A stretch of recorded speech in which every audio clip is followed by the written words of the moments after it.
Pixel 9 Pro XL. Just a phone from corporation of evil itself. You're watching final review. I usually make first impressions, and next goes very in-depth comparison videos against other high-end devices of other brands.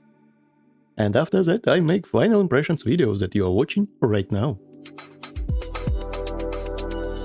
What I liked, my overall feelings. There is a proverb, pick the least evil. And I think it is the best description of this smartphone. If we take something like Apple, Samsung, I think that I enjoyed handling experience more on Pixel. It has flat but somewhat curved edges, with lacquer coatings, good oleophobic coating on the screen and very silky back. Your hand just slides on it. Very pleasant feelings.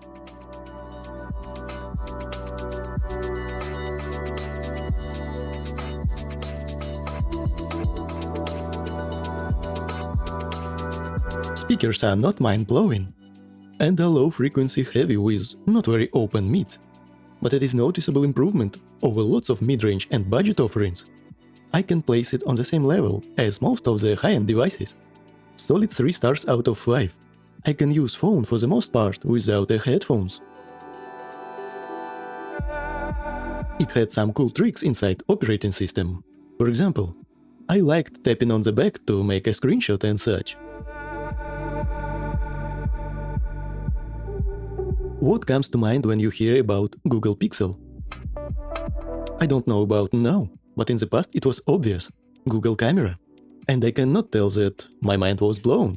But it has lots of features and modes. Also some cool tricks that other phones lack. For example, it has separate buttons to access to video and photo modes, which is cool. I want to see such approach on every smartphone. And mirrorless cameras, by the way. You can tweak ISO, white balance, but most importantly, shutter speed. Just wow! Why only Google and Vivo has these options? And even Vivo has it only in Pro mode and street photography modes, which is not ideal. It has question mark button that gives tips and explains how each mode works with pictures before and after. Very user and beginners friendly to understand how your device works and to learn photography. And photography itself. If we take into consideration modern pit of global insanity with Samsung, Apple and Sony in mind, it is not the worst smartphone for photography. Of course, it has some goofings around and jokery, but we will talk about it further in this video. Overall level of details is nice, colors are very acceptable, it has good color separation, even in the shadows and high HDR scenes. In low light, I was not terrified to use this phone. And even in very complicated shots under night city lanterns, it gave respectable results, where other non-Chinese phones completely flop.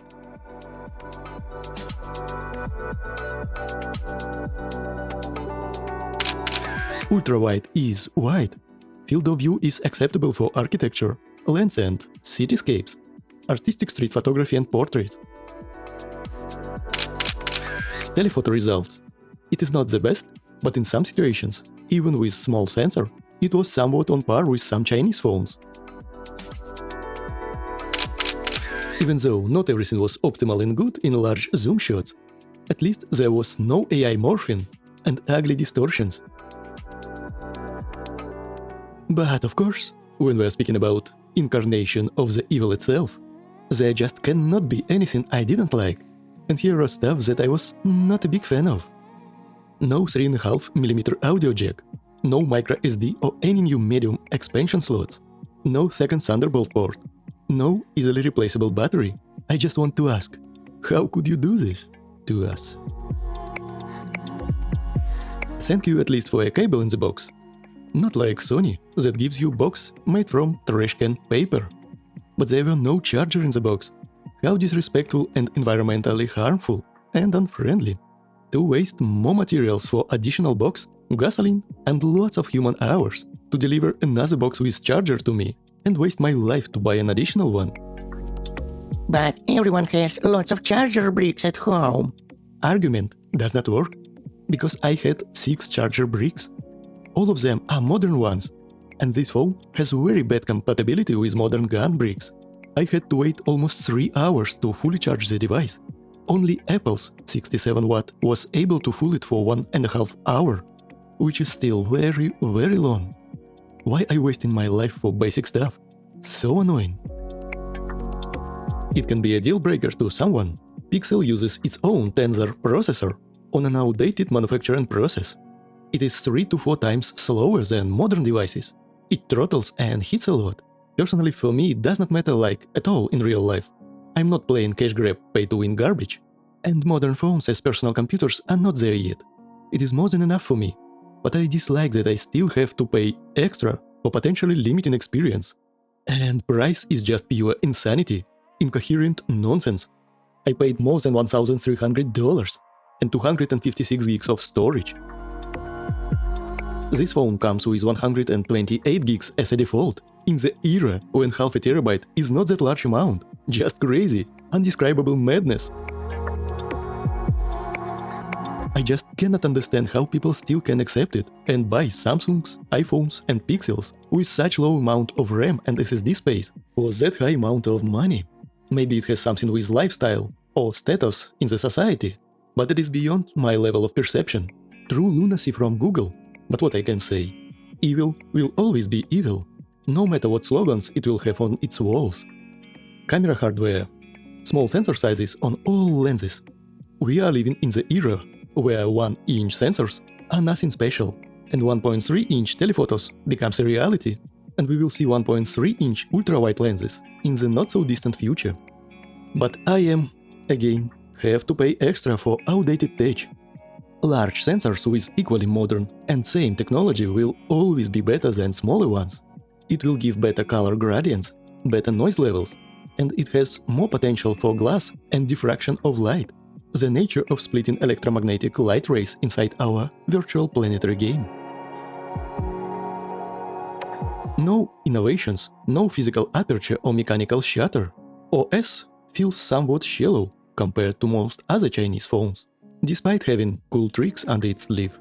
The most enrageous was the fact that I was not able to accept or send APK files of apps. Phone just refused it. I had to rename it and pack it inside archive to trick the phone that it is not an app. Are you mad? Why going full Apple? It is freaking Android. Of course, you want to force people to download apps through Play Store and have 30% cut from money transactions. But F you. It is my device, and I'm free to do whatever I want with it. One-hand mode is awkward and not comfortable. I do not even know who was first, Apple or Google, who thought that it would be a great idea to give this, without any extra options. I dislike it. It has Google Assistant and Gemini AI, but it is online features. It is not true AI assistant. It does not remember previous conversations and have zero understanding of context. But the biggest problem, it is for the most part online feature. It uses Google servers and store all the information, as well as AI models, online, on so-called cloud, that in reality is just another, unknown to me, man's computer, that is known to sell it as a whore to bunch of scammy corporations, to sell garbage to a user base. Photography results. Sometimes it can be nice, but sometimes very weird and ugly. Tons of over-sharpening. And I like to make HDR sunset sunrise photos, and it gave me very ugly computational results. So in the end, even though it is not that bad compared to low-end results from expensive phones like iPhones and Samsungs and Sony, but I still dislike it, because we have competitors in the face of brands like Xiaomi, Oppo, Vivo, that leapfrog to another levels. How are you supposed to catch up to that? And by the way, during all my tests, I used high megapixels mode, so I used best possible settings.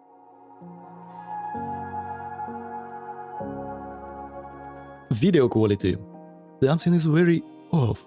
I cannot decide what I like least: iPhone, Sony, Huawei or Pixel for filming videos. Image has problems with colors, dynamic range, shadows look awkward, stabilization is mediocre.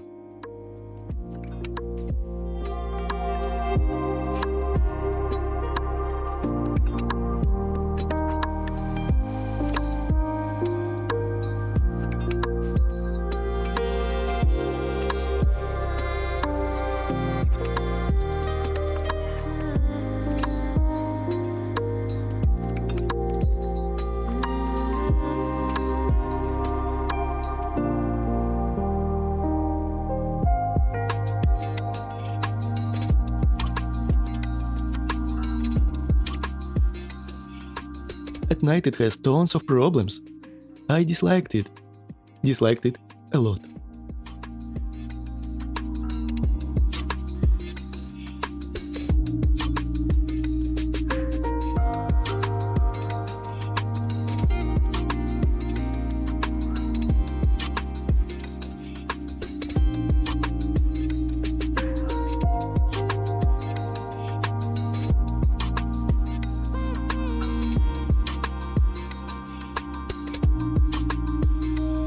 It lacks slow motion options, both high-res and low-res.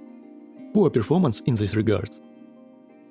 It has some support for third-party apps, but because of hardware, image is looking very poor. Even using lock curves and different color gamuts, removing noise reduction and over-sharpening does not help that much. So no comments here. I dislike it even for that.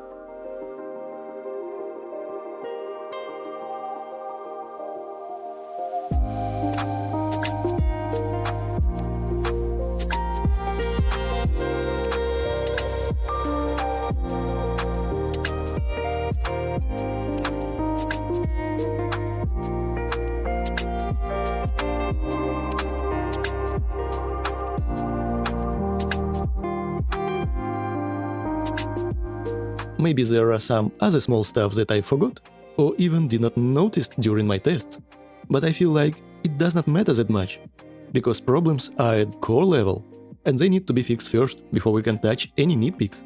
What can be improved in the future, if it is even possible from such level of maliciously evil spirit company?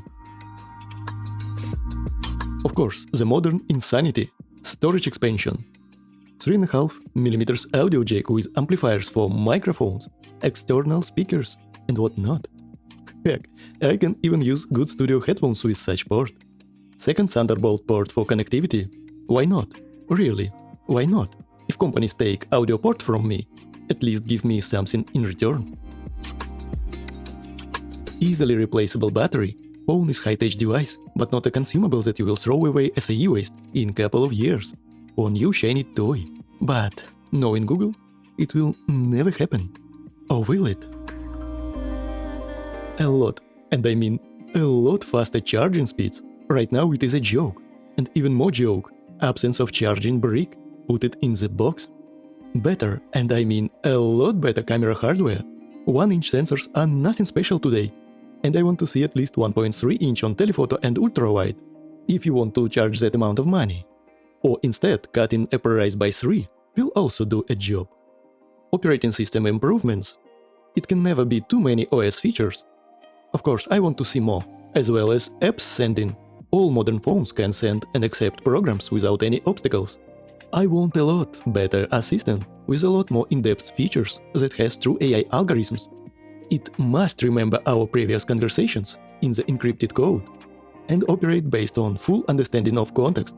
Very important, it should understand context to some extent, can understand voice and text crystal clear, and is fully local on my device.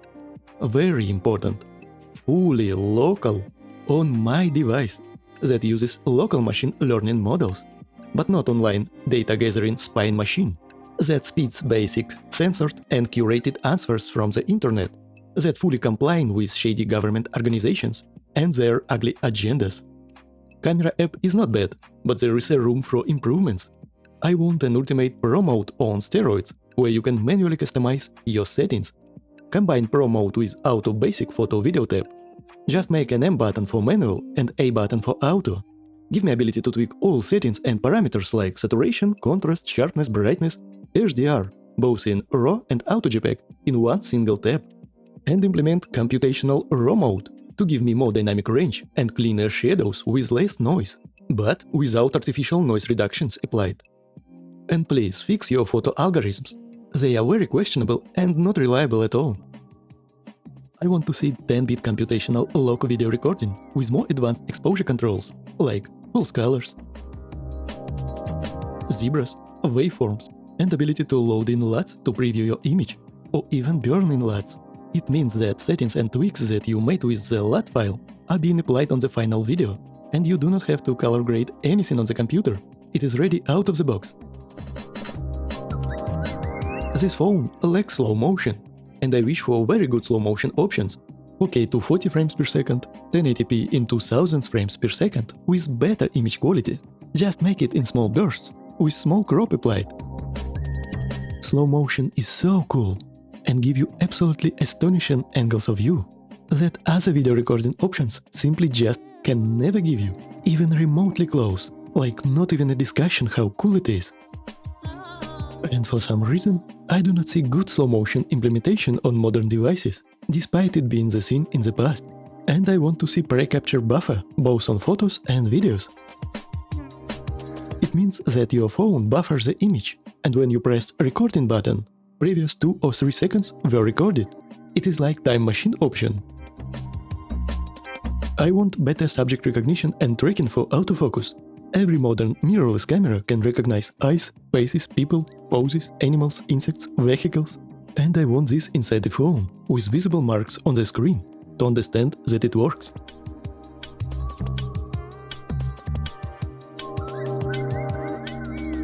One more wish. I want to see burst photo mode for RAW photography. Do not make 30 or 100 bad-looking photos. I want 3 to 7 FPS, but with full computational and normal RAW shooting, with full image quality.